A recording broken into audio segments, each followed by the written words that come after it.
Hello, everybody, and welcome back to my Hartford Whalers expansion franchise here on NHL 24. When we left off last episode, we were about to get into the NHL Draft, and we will in a few moments here, but I just want to look around a little bit at some things we didn't really touch on last episode. So we actually are available to look at player morale. And when we do so, we see my boy Scott Lawton is at the top. He is currently the happiest player on the team for whatever reason. However, when you scroll down a little bit, and you might notice by Andrew Mangiapane here, he has green chemistry, and he's he's just known as a leader. So that's definitely something to note as we get into the franchise. Oh, and then we go Matt Murray, low locker room chemistry with Philip Zadina and Nolan Patrick. That's interesting.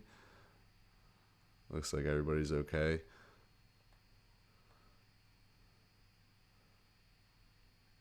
Matt Grzelcyk, low locker room chemistry, as well with Zadina and Patrick. So Matt Murray and Matt Grzelcyk, the Mats, are not fans of Zadina and Patrick for whatever reason.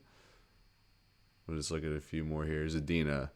And his best locker room chemistry is with Nolan Patrick. So the two guys that don't seem to be well liked so far are the ones that seem to be good friends for whatever reason. So that's just always something interesting to look at. And as you get into your franchise, chemistry or morale does affect players' ratings.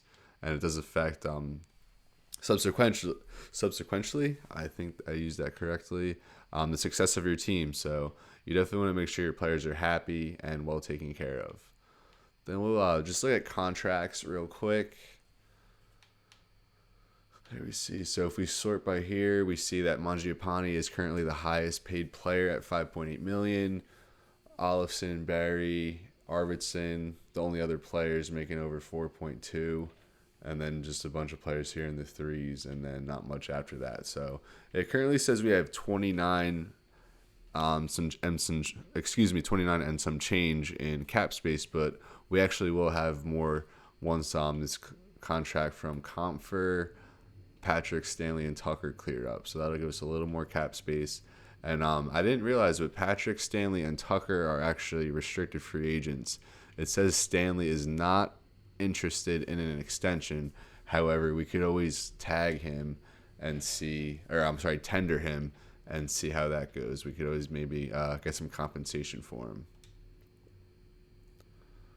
All right, when we left off last episode, and if you were able to bear with me through last episode, I really, really appreciate it. It feels good to have finally gotten an episode out and published and at your viewing disposal. So hopefully that really kickstarts me ahead and we can really get through this franchise because, I really do want to play it. I want to get into it, but I can't unless, I'm caught up and I share it with everybody viewing. So obviously I'm not going to get too far ahead. So here we are looking at the prospects, and we do have the 4th overall pick here in the first round. So it looks like Leo Carlsson is going to be our guy. As I looked over it a little bit, he's NHL ready, so if we select him, he's going to be ready right away to play for our team. So that's pretty huge because we do have a few holes to fill.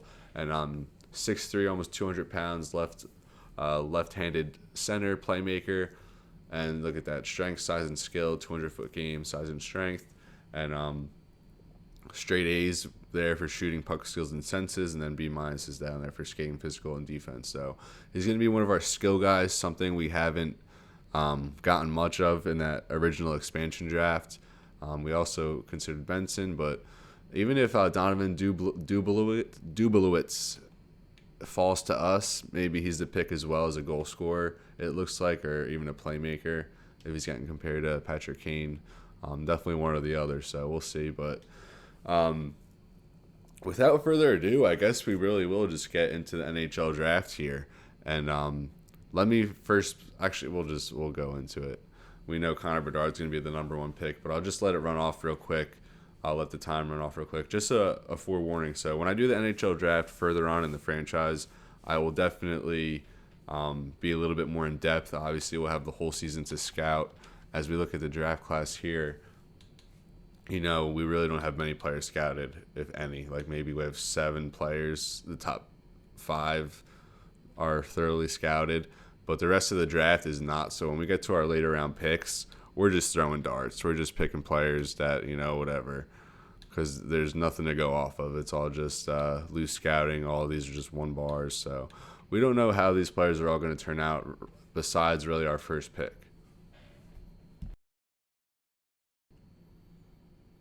All right, so we'll just go ahead and get this NHL draft, the 2023 NHL draft underway. We'll sim pick, and there you go. Connor Bedard is a Chicago Blackhawk. What do you know? They're just as lucky in the game as they are in real life. Congratulations to Connor and Chicago. And Anaheim, I'm pretty sure they were second in the real NHL draft. And I think they took Leo Carlsson, who was our prime target at number 4. So let's see who Anaheim goes with at number 2. And they go with the auto-generated player, Alexander Komatov, 6'3", 204 power forward.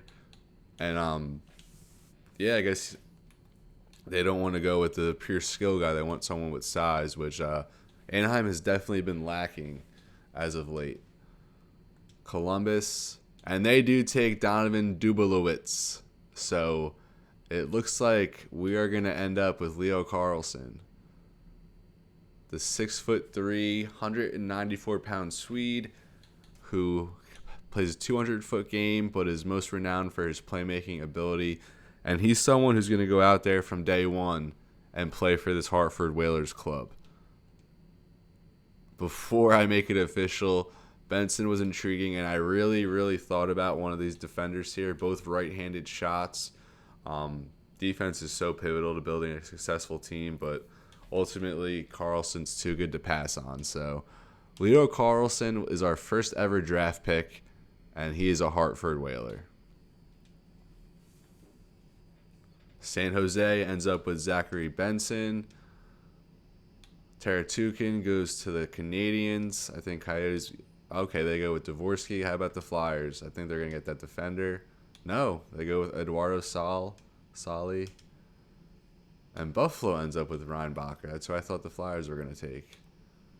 Did he get drafted by them in real life? I don't know. I'm not going to know much from this point on, I don't think.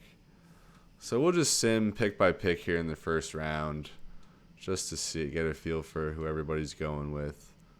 I don't expect to know many of these players, especially because a lot of them are auto-generated at this point.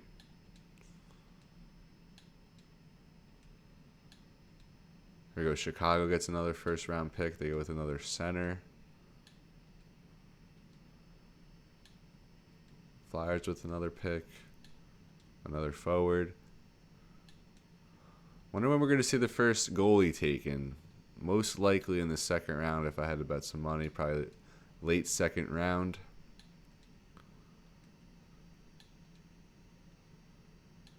Oliver Bonk to the Rangers. Okay, there's a goalie in the first round. You don't see that much in NHL. I'll tell you that. So Timothy Kostitsyn to the Carolina Hurricanes with the 31st pick.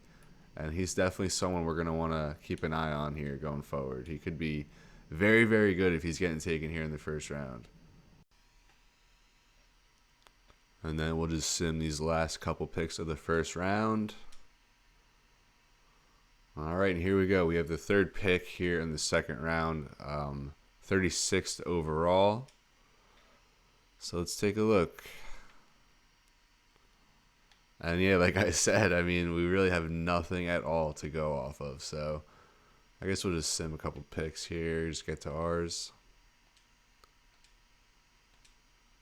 And let's see who we're looking at. So the top player on our board is Noah Dower Nielsen, another center. Looks like his character is a weakness. NHL ETA 2 years, so he could be up in a couple years, which is good. We're gonna need guys. This guy's also weakness character. I'm not really looking to bring that. We don't want low character guys, so I think we're gonna pass on these two. This guy lacks size. Kalen Lind must bulk up. 3-year ETA. It's so hard because we have nothing. Absolutely nothing to go off. I think we're just going to go with him, a right-handed defenseman, ETA 2 years, no weaknesses, Hunter Bruzestowicz. I think he's the guy. We'll go down a couple more players, but and now I'm kind of tempted here by Cohen's Zeimer. Right-handed shot as well.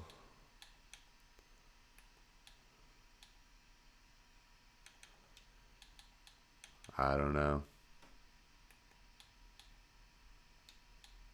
It's so tough just like throwing darts like this. I wish I had more information.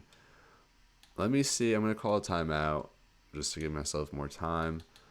I don't think we're going to trade our pick here, but I just want to see what a second round pick's going for. Ryan Strome in a third, 2/3. Sean Monahan. No, we're gonna throw a dart. Oh, it really comes down to these two. Bruzestowicz or Zeimer, and Zeimer. It's probably going to be a little bit more easier to pronounce as we go forward, so maybe I should just go with him instead so I don't have to say this guy's name all the time. But what about Etienne Morin, Kevin Shattenkirk comparison? Is Caden Price any relation to Carey Price? I'm actually not sure about that. I think we're just going to go with the defenseman here. Bruzestowicz, despite his name, we're going with him. Especially because he has a picture, that kind of makes it a little bit more official here in the first year. We're going to sim to next round. And then take a look at the board, see who we're going to be targeting here in 3 picks. Scott Ratzlaff, wow, Seattle Thunderbirds. I've seen them play quite a few times, actually. And then we have a defenseman here. Looks pretty balanced. Kind of a high floor type player. I like the goalie if he's there. And he is, Scott Ratzlaff. I think we're just going to go with the goalie here. Seeing as how I am a little bit of a Seattle T-Birds fan, I would say, when it comes to WHL teams. No weaknesses, it says, but you get that a lot with goalies. And I think he's going to be the pick, our first goalie draft pick as the Hartford Whalers. Round 3, pick 3.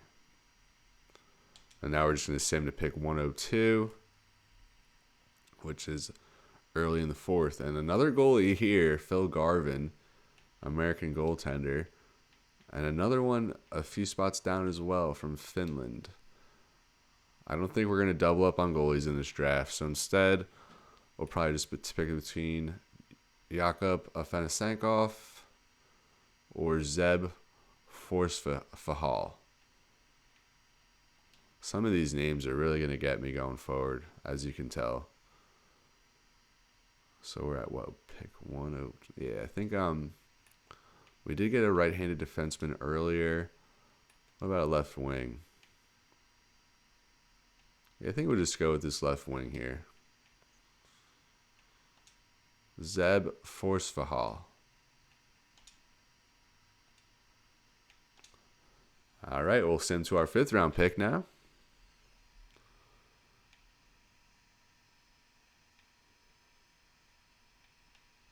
He has a full scout rank of 137, which isn't bad at this point. Character is a concern, though.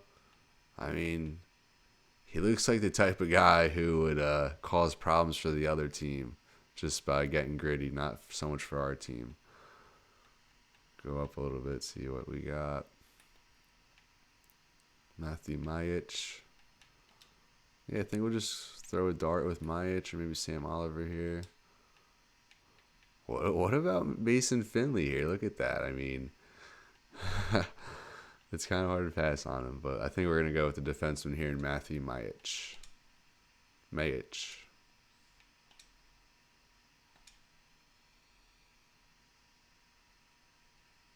Now we're into the 6th round. And this, folks, has kind of been dragging on more so than the expansion draft, I feel.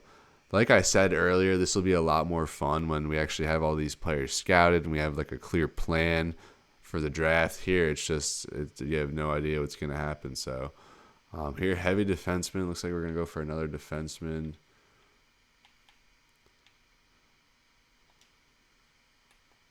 Jeremy Hansel, another Seattle T-Bird. Then I'm going to go with Hansel here.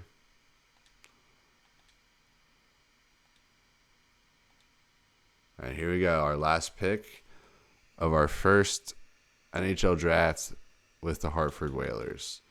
Let's just sort it by scout rank. And Thomas Darcy is the highest scouted. I'm going to get a forward, I think. Probably a center. Thomas DeLuca. I think I want to go with the Italian. You don't really see many Italians in these drafts, so Tommaso DeLuca is going to be a Hartford Whaler, or at least he's going to be a Poughkeepsie Panther. There you see some trades down there. Ben Sherratt, alongside other goods, have been moved to the Chicago Blackhawks. And it looks like Robert Hagg has been traded to the New Jersey Devils. Nothing too groundbreaking here, although we will definitely check it out after the draft, see what other transactions have taken place. So there's our first draft class as the Hartford Whalers, and obviously Leo Carlsson. He's the whole highlight. He's going to be playing this year, and hopefully he puts together a season where, maybe he's Rookie of the Year, wins the Calder. That would be awesome. Even if we missed the playoffs, that would be awesome in year one. All right, so before we get into free agency and the re-sign phase, I just wanted to take a look at our coaching staff. That's something that was already assembled. It's not something I really had a say in. So take a look at our head coach here. Ricky Schneider, 45 years old. I mean, pretty good ratings, a generalist, which is good here early on. That's kind of the style I would like to go with anyway. And I don't know, and I wish it had a team fit percentage here, but I guess we're not that far along yet to where that would show up. We might leave it as is. I think once we hit the free agency phase, we can look at the coaching market and see if there's anyone there who we would prefer to go with, maybe in some other spots there.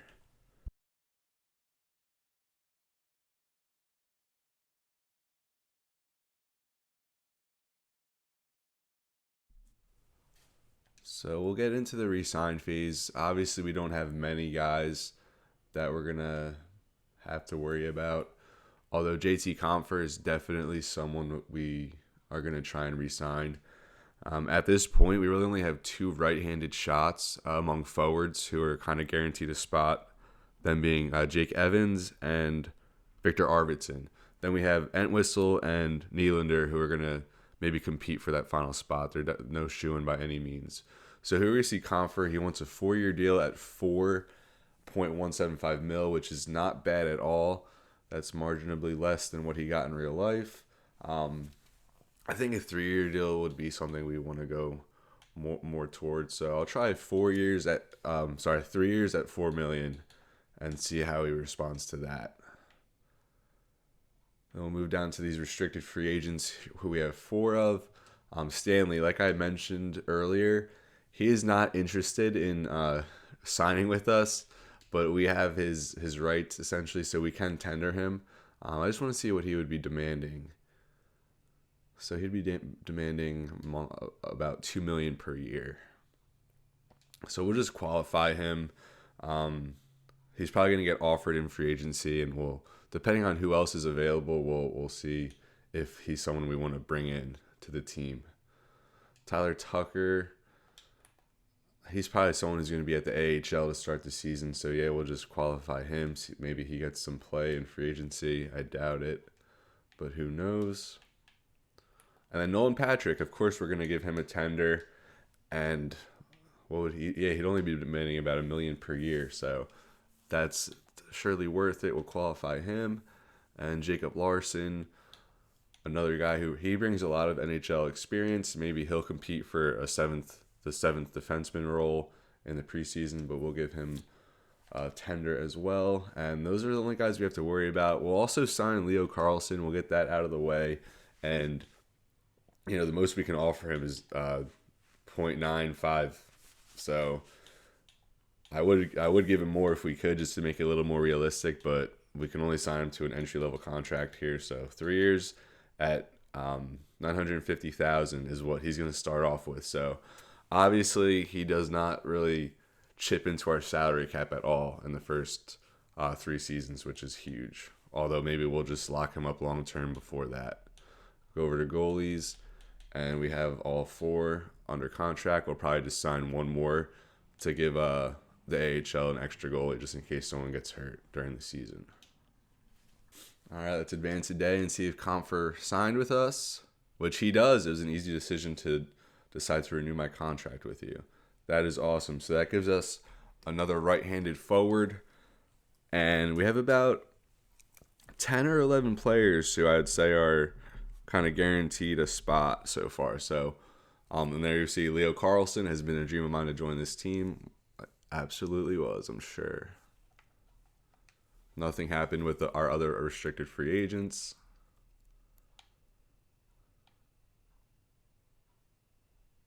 And I think we're just going to leave them as is. We're not even going to do anything with them. We'll just see what plays out once we hit free agency.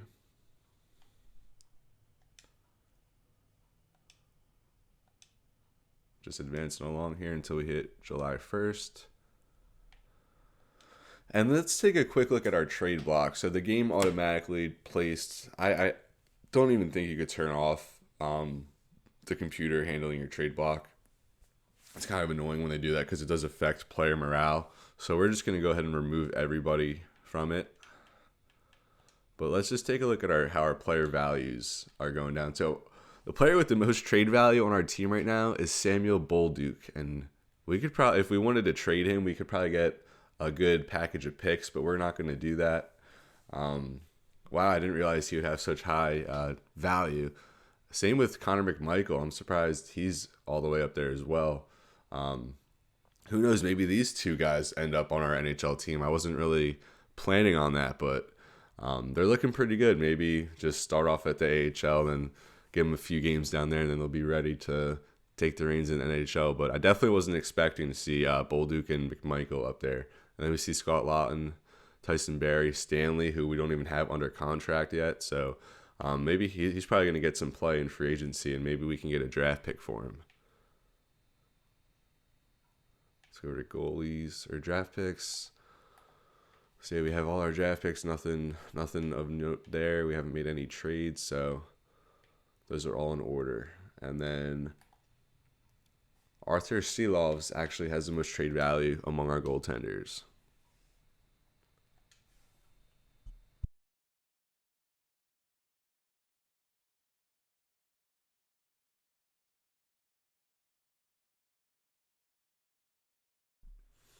All right, so this is a big step here for the Hartford Whalers as we enter free agency. Let's take a look at the top guys available. DeBrincat, he wants $10 million a year, and I believe he's a restricted free agent. So, whoever is going to attempt to sign him would have to give up. I think it would be at least a first and a third, but it could be even more than that. Then we have some defensemen down here. I mean, Tarasenko, Kane, Bergeron, O'Reilly, they're not really guys we're going to target, kind of on the older side. And we just don't really want to shell out too much money, especially with this market. There's really no, clear star, maybe besides DeBrincat, with youth at least. So we're not going to throw all our resources out there this season. We have a pretty good core built up already, I think. So we're just trying to. We definitely need a left-handed defenseman to go along with Matt Grzelcyk, and so we're going to prioritize that. I really would like Bowen Byram, but he is a restricted free agent as well. So we would have to give up, I think, at least a second-round pick at the salary he's demanding. Dmitry Orlov would be pretty nice. He's someone we'll definitely take a run at. So we're just going down the list here, and then I'll go into the positions I'm targeting more so and do a little more research. Overall, it's kind of a weak free agency class. As you get deeper in franchises, I think they get a little more talent, especially as you draft more players, because the talent pool typically I feel like it's better as you go along in these franchises with the players that are generated. Oliver Ekman-Larsson, I can't believe he's only 31. I feel like he's been in the league such a long time. I want to say he's the Coyotes' second all-time in points behind Shane Doan, but I could be wrong about that. He's definitely up there, though. All right, so I don't think we really need any centers. We definitely, we need a right-handed shot. So, I mean, Patrice Bergeron is a right-handed shot, but he's already 37. So I don't think we really need to take a run at him. I mean, who knows? Maybe as we advance deeper in free agency, he might demand a lot less than $7 million. So, depending on our cap situation at that stage, we'll see. But right now, we're not gonna worry about him. Evan Rodriguez is a right-handed shot, but not too much interest there. We already have a couple playmakers on this team, and here we just see a bunch of right-handed shots. Bustad, I'm probably not going to go for. Maybe deeper in free agency, we'll see what his demands kind of sink down to. Carson Coleman, no. So centers, yeah, not much depth there, and I think that's kind of what we're going to get here in free agency.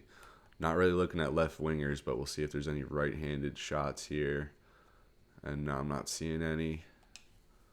So now we'll just go over to right wings and. Definitely need a right winger. All we have right now is Comfer and Arvidsson. So Patty Kane, he would be pretty cool to sign here, but I don't know if that's.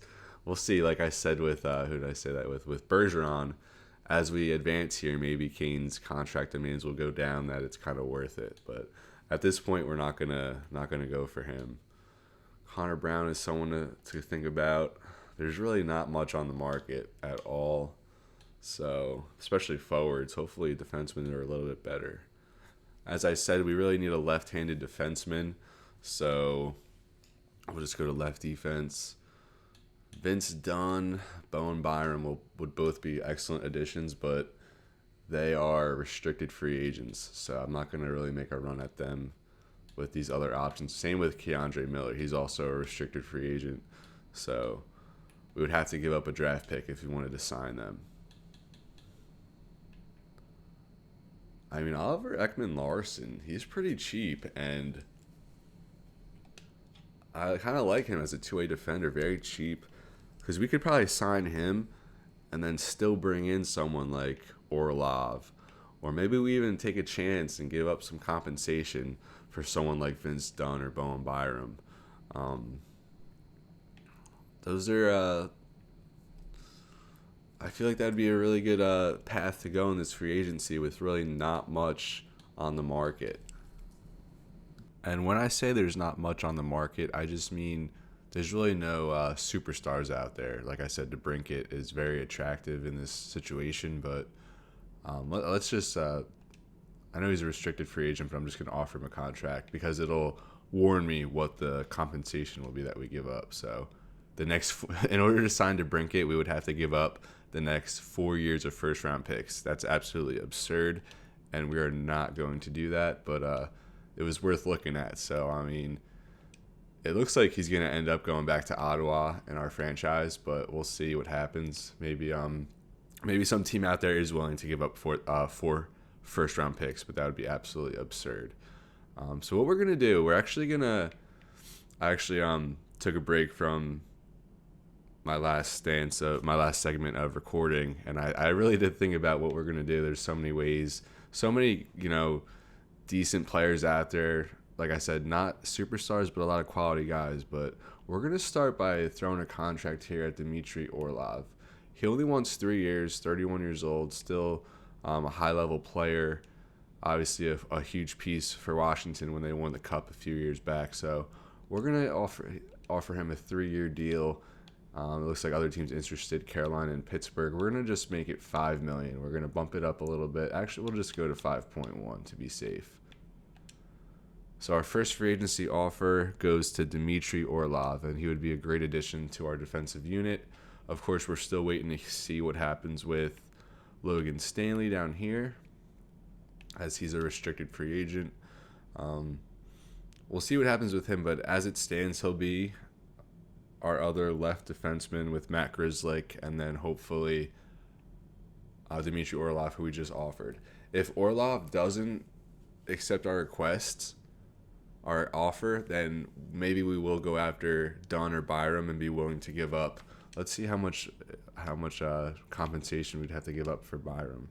So it'd be a 1 and a 3. Yeah, we're not going to do that either. So we're not going to make a run at any of these restricted free agents. We're not going to give up a future first overall pick. Maybe if it was a 2, we would consider it, but we're not going to give up a first rounder. What about Miller? What would he? He's also 1 and a 3, so very expensive here. Even spending 4.7, you'd have to be up a 1 and a 3. That's kind of lucrative. So the more I thought about it, the more it just makes sense to throw an offer here at Patrick Kane. Even though he's 34 years old, we need a right-handed shot. We need someone who could play on the top 2 lines, someone with his type of skill. And when I think about pairing him with Leo Carlson, that just it really does get me a little excited. So that could be a tremendous duo here if we're able to secure Patrick Kane. And we have plenty of cap space. We're not gonna spend it all. Like we'll probably have plenty left over once we make a few more moves. And I don't think we're gonna throw a contract at Kane yet. We're gonna advance a couple days, maybe see what Orlov says, and see if Kane gets any suitors. We're probably gonna get a ton of trade offers, and we're gonna decline them all most likely. These are just some scouts accepting contracts I offered them to get our scouting department upgraded a little bit. So Patrick Kane is still without a contract offer. Orlov is still mulling over Hartford, Carolina, and I forget what the other team was that offered him. So we will just go ahead and advance a couple more days.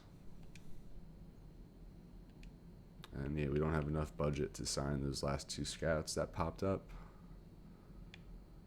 Kane's still without a contract offer. That makes me wonder if I should just go ahead and offer him $7 million right now, because even after we sign Orlov, we'll still have like $24 million in cap space, so we're not going to make too many deals here. So I think we're just going to throw a contract here at Patrick Kane, and we'll even probably bump it up a little bit, maybe just to 7.5.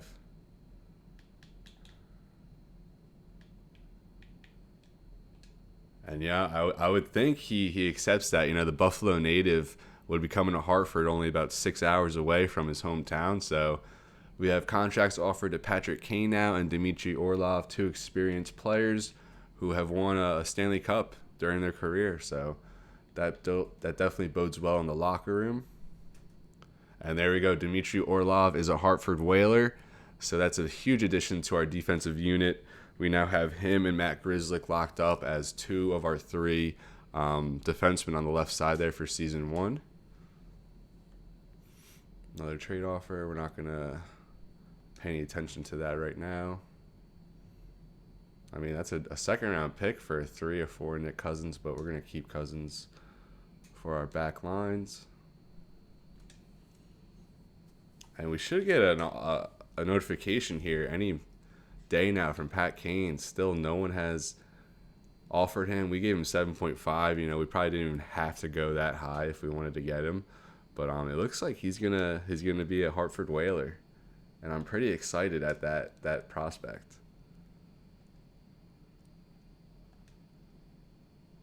And there we go. Patrick Kane, a Hartford Whaler.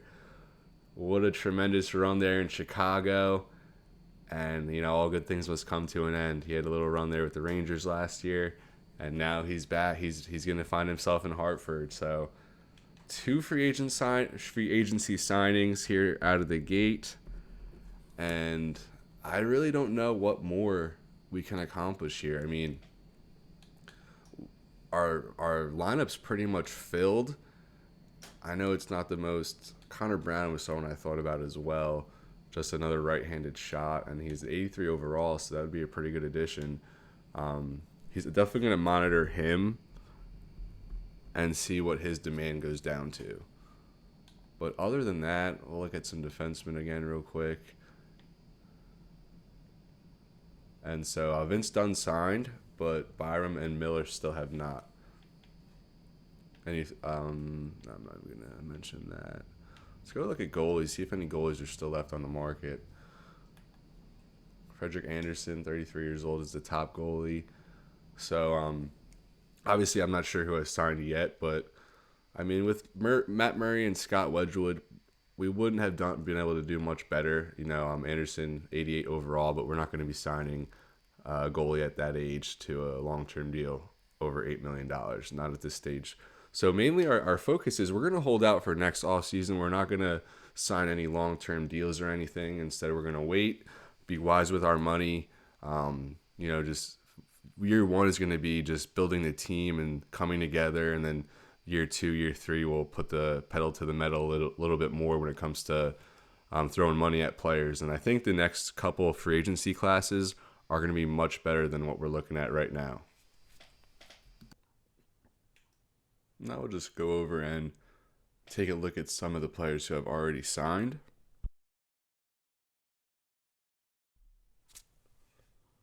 Of course, we see Hartford and Patrick Kane agree to a 1-year, $7.5 million deal. Vince Dunn goes back to Seattle. Max Pacioretty signs with the Panthers. That's interesting. Evan Rodriguez to Nashville for 5 years. And Oliver Ekman-Larsson, we were targeting him had we missed out on Orlov, and he goes to Carolina. So he was also the backup plan for Orlov. They were in on Orlov. They missed out. They went and got Ekman-Larsson instead. Max Domi's still without a deal. And DeBrincat goes back to Ottawa. So no one wanted to give up 4 first-round picks for Alex DeBrincat. And I apologize, folks. I mean, I know the draft wasn't super eventful. Our free agency here hasn't been eventful. But we're not going to, like I've been saying, we're not going to throw all these contracts out there. How the free agent market is right now, there's some quality players, but they're all just they're all like the same, they're all just same archetypes, same play style for the most part, same overall. So, I mean, even Matt Dumbo down here would be pretty nice to, on a cheap 3-year deal as a 2-way defender. But, I'm kind of happy with what we have right now. We pretty much have a full team. I'm not saying we're going to be the best team, but I think that we'll be probably around a 500 team, maybe not even that good, but I think we have some good pieces in place, and I'm just more looking forward towards the future in this instance,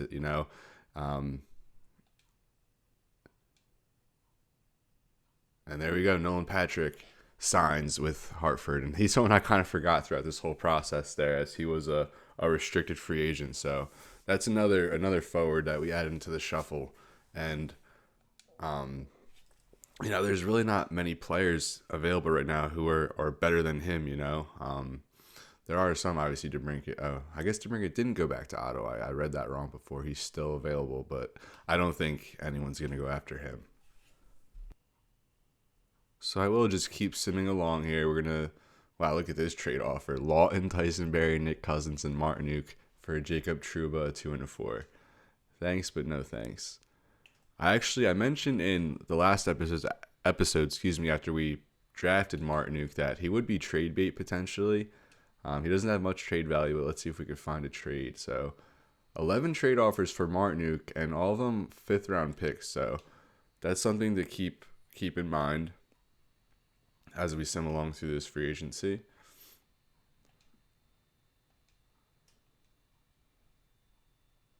Another offer for Nick Cousins. He's a hot commodity. Let me check the trade block. I just want to make sure the computer didn't alter with that again. No, they did not. Teams are just in on Nick Cousins for whatever reason, but sorry, folks. He is a Hartford Whaler. Okay, so here we go. Tyler Tucker, a restricted free agent we got from St. Louis. He's being offered a 2-year, $1.29 million deal from the Red Wings. We don't get any compensation for that just because it's not, I guess it has to be over $2 million or something like that for you to get compensation. So based on the lower salary they are offering, it will not receive any compensation for this player. We'll probably match that, but I just hit remind me in a few days. It would have been nice if we get a draft pick. If we even got like 3 or 4, I probably would have allowed Detroit to snag him away. And with that being said, we also still have Logan Stanley. Okay, so there's Tucker. We're just gonna match that offer. Tucker's someone, he's gonna compete for a spot, maybe on the pair 3, or more likely as a 7th defenseman, or someone who starts off in the AHL and maybe works his way up. So now we hit August. I'm sorry, it's kind of just moseying along at this point. I want to just check out Logan Stanley one more time. Wow, his demand has really, really dropped. He's only demanding 1.1 now. And he was someone I thought teams would be throwing money, or not throwing money necessarily, but throwing offers at least. So as we sim along here, he's probably going to accept our restricted free agency offer, our tender. I would assume that pops up here at some point. And as we just sim along this last month or so into the preseason, I'll kind of wind down. I just want to say thank you so much again for following along. I know the draft and the free agency wasn't really that exciting, but, and there we go, Jacob Larson, someone else I forgot. He's going to, like Tucker, kind of in that same mold. He's going to compete for maybe a spot as our 7th D-man or just starting off in the AHL. But again, I just want to say thank you so much for viewing. Thank you for coming along for this ride. I know. And then we get a notification there about Logan Stanley. We'll just go offer him a deal real quick, get that out of the way. So that'll kind of solidify our defensive unit with the addition of Orlov. And now if we bring, assuming we bring Stanley in, so we'll just bump it up to $1 million. We'll go even more for him. We have tons of money, not tons of money, but we still have $17 million in unspent money, which we didn't want to force it, as I've been stressing. We didn't want to use it when we didn't really need to. So this is where I'm going to leave you for this point. Offline, I'm going to fill out our AHL team. We have to sign probably like a dozen players to fill up our minor league squad. But again, thank you so much for watching. Next video, we'll get some gameplay going. It's kind of dragged along here, these first 2 episodes, just building this team. But, that's one of my favorite parts of the game, and I hope you share that interest with me. And if you're still watching, or if this is the first episode you're watching, whatever, I'm sure you have some interest in that. So next episode, we'll get the lines formed, we'll get our rosters all lined up, and we'll break into a preseason game, and you'll get your first look at this Hartford Whalers expansion team. So in this episode, we signed Dmitry Orlov and Patrick Kane, and of course we drafted Leo Carlson, who is, at this point, you would have to project he ends up the all-time leader in points, but I'm jumping ahead a lot here. All right, so as I said last episode, it's been real and be well. Thank you for watching. I'll see you next time.